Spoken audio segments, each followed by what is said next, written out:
the world's strongest man, Mark Henry, in studio. Good morning, sir.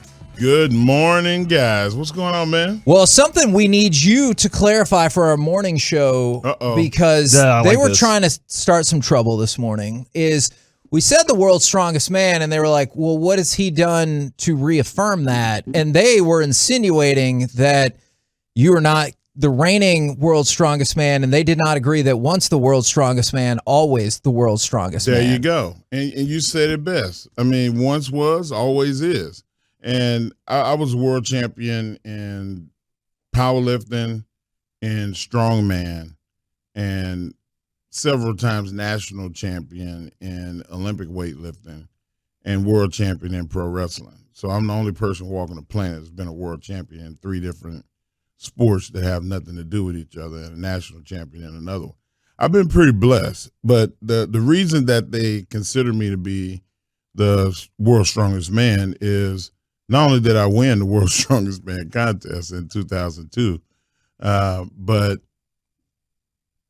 the accumulated lifts, nobody has reached that level yet. I mean, still today that record stands.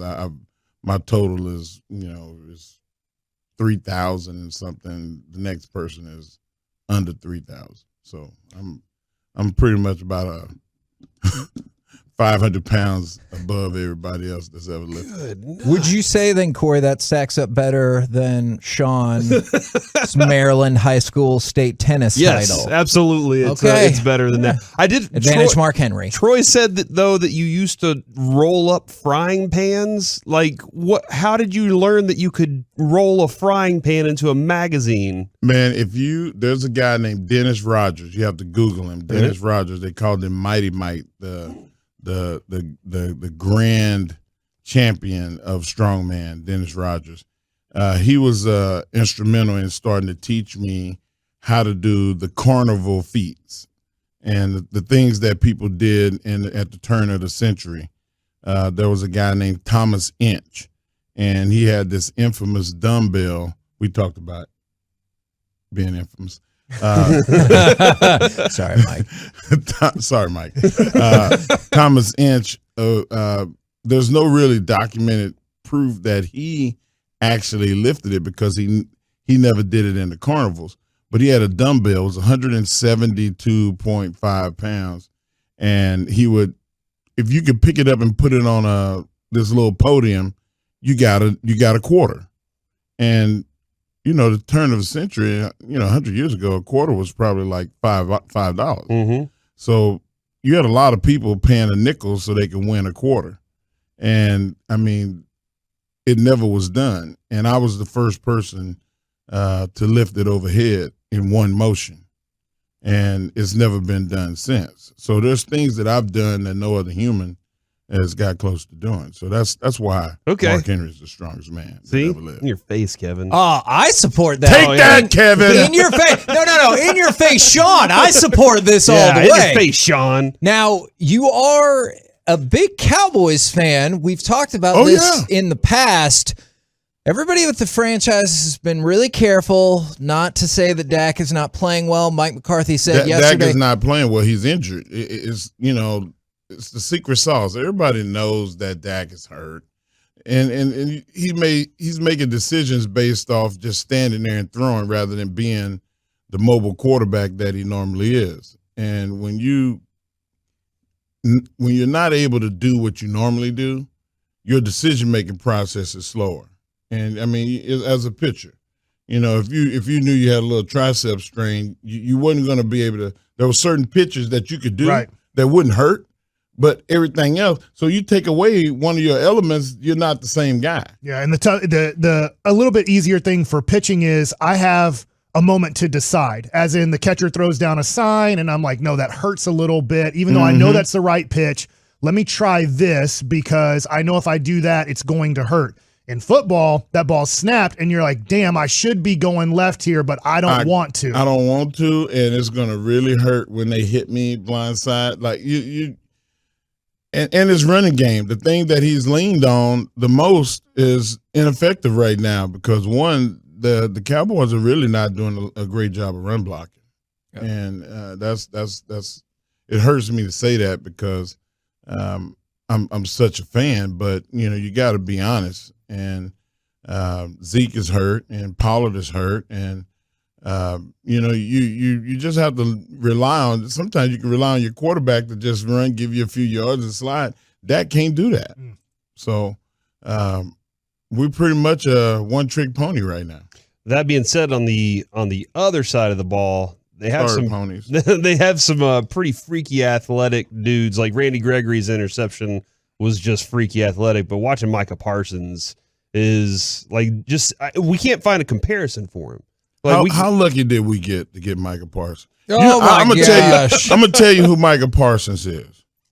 Micah Parsons is a combination of Ray Lewis and Derek Thomas. Ooh, I like that. Derek Thomas could play all the linebacker positions, but he excelled at getting to the quarterback and was very fluid doing it. And there's a term that defensive ends use called getting skinny. Mm-hmm.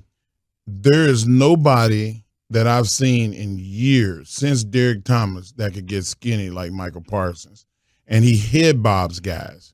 And any offensive tackle that's lined up against him, and you have to really get into your drop step because he's going to fly around that corner. Dude run a 4.3. Yeah. And there's a difference. Not just a 4.3. You say a 4.39. Mm-hmm. It's almost a 4.4. He ran 4.35. Yeah. 4.35 is like running backs and wide receivers.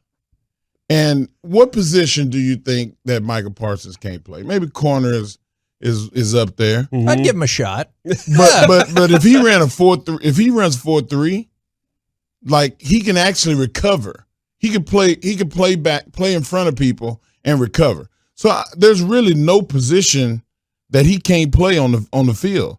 I'd line him up at 2 technique. I line him up at 3 technique. There's no position other than corner that I would even think about not letting him play. Yeah, it's a blast to watch when quarterbacks feel like they got space and maybe they're on a bootleg or something, and then they look over and they're like, how did he get there so fast? 2 weeks ago, the quarterback from New Orleans, he's a fast guy. Taysom Hill. Yeah. Taysom Hill's a 4.5 guy. He took one hesitation and he covered about 4 yards in a half a second and got sacked. He's an elite talent. I think that the Cowboys, the best thing that ever happened to me is all the corners got taken last year's draft. Yeah. Could you be the best thing that happens for the Cowboys? Because multiple people are asking if you could play offensive line for us. No. Let's put that on the table right now. Anybody hit me, I'm calling the police. I'm old. I'm washed up. All I'm good for is being the Uber driver for my kids. That's about all I can do right now. Let's go around the NFC right now. Last night, big game, Cardinals-Rams. Cowboys are in the mix. Who do you see right now as the best team in the NFC and why? I would like to say the Cowboys, but with Dak being injured and them not being able to do what they normally do and the running backs being depleted, I would probably say that the Cardinals are the team. They just, for whatever reason, they didn't play like I was used to seeing them play last night. And they had some drops. They had some really bad troubles at crucial times.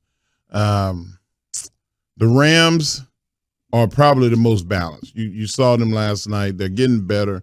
Odell Beckham is starting to acclimate to that offense. And I really think that the Rams are going to be the team that we're going to have, that the Cowboys would have the most trouble with. I feel like if they were to play Green Bay, Aaron Rodgers would be running for his life. They pass too much. That running back is, they can get to him before he gets started. If he gets started, he's a bowling ball. Aaron Jones or Dylan? Dylan. Aaron Jones is, one of the top 3, top 4 running backs in the league, but he'll be nullified. Like that, Cowboys have too much speed. within 5 yards of the line of scrimmage, either direction, is where Aaron Jones makes his hay, and he can't. That skill set won't work against them. Too much speed. And Tampa, Brady will run for his life. I mean, they would have to have a really strong running game, and they would have to like hit the short routes, real quick routes. That's not going to work against a defense like the Rams and the Cowboys. Now, Mike went to Duncanville, where he played baseball and got drafted. I am curious, on the high school football scene, will you be rooting for Duncanville this weekend to beat Galena Park North Shore, since they kind of messed up the season for Lake Travis? They messed up my son's run to a state championship, but that team was really impressive to watch. Both cornerbacks can play Division I ball, and the one corner, number 3, I can't remember his name, he'll start in college as a freshman. Like, he lined up against arguably one of the best wide receivers in the country, and held him to 4 catches and under 50 yards and no touchdown. And it wasn't close. Like, he dominated that side of the ball. To have a high school kid be able to just go lock down a top tier with no help over the top. Yeah. Like, most of the time, there was no safety over the top, because they knew let's allocate that safety closer to the line of scrimmage to stop the run. And that was so amazing to see that kid out there. And they had 2 of them. That's a really good defense. And the defensive tackle is committed to going to Texas. He's no slouch. So, they have collegiate pieces on this high school defense. So Duncanville is going to have to find a way to run tunnel screens, run quick pop, slants, outs, like whatever they could do to get those guys, kind of off kilter. But they bump and run coverage, man. Both sides of the ball, both outside receivers, the X and the Z. They just line up and dominate. Now, I know you're a UT guy. Are you happy about Quinn Ewers? I'm so happy that we have a quarterback that's mobile and makes quick decisions. That's the thing about quarterback. Quarterback is like having a good 3-point shooter. You know that they can shoot the 3. You have to go defend that. Quinn Ewers is a guy that he can hit all the throws. And when you can hit all the throws, you can't line up and stop one thing. And Texas has got some talent, and I think they're recruiting some talent. As you can see, the Pancake Factory is going to be very helpful for them. Mm-hmm. Get that $50,000 check coming in. Absolutely. Man, you give Quinn Ewers a time that they could be dangerous with Sark out there. You concerned at all about the move to the SEC? Of course, I'm concerned. I was more concerned about this year, because I knew that everybody in the Big 12 was going to be pissed. And as you can see, the referees were the ones, and the Big 12 organization as a whole was like, look, they don't think we're good enough, and they didn't get not one call the whole year. And if I was Coach Sarkisian, I would have definitely told my team, well, guys, we're in a bad place, because we're leaving this conference and they're going to try to stick it to us every chance they get. So we need to be us against the world. Don't look for calls, and you got to do that kind of thing. The mental side of sports, as you know, as a pro, and the preparation is key.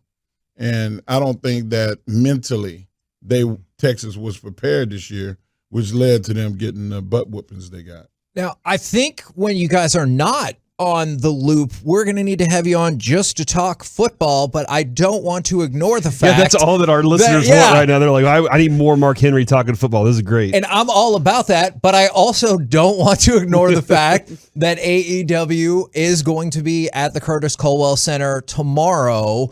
The show will get going at 6 o'clock. Dynamite will start at 7 o'clock Central. And this is a show that y'all have been building for at least a good month. Winter's coming, baby. Yeah, with Hangman Page and Bryan Danielson. I'm kind of curious, and I don't want to pigeonhole Bryan Danielson just as a previous WWE guy, but you can. He was. Yeah, and so you have a previous WWE guy against one of your homegrown stars in Adam Page for the championship. What is your anticipation level for this match? You know what?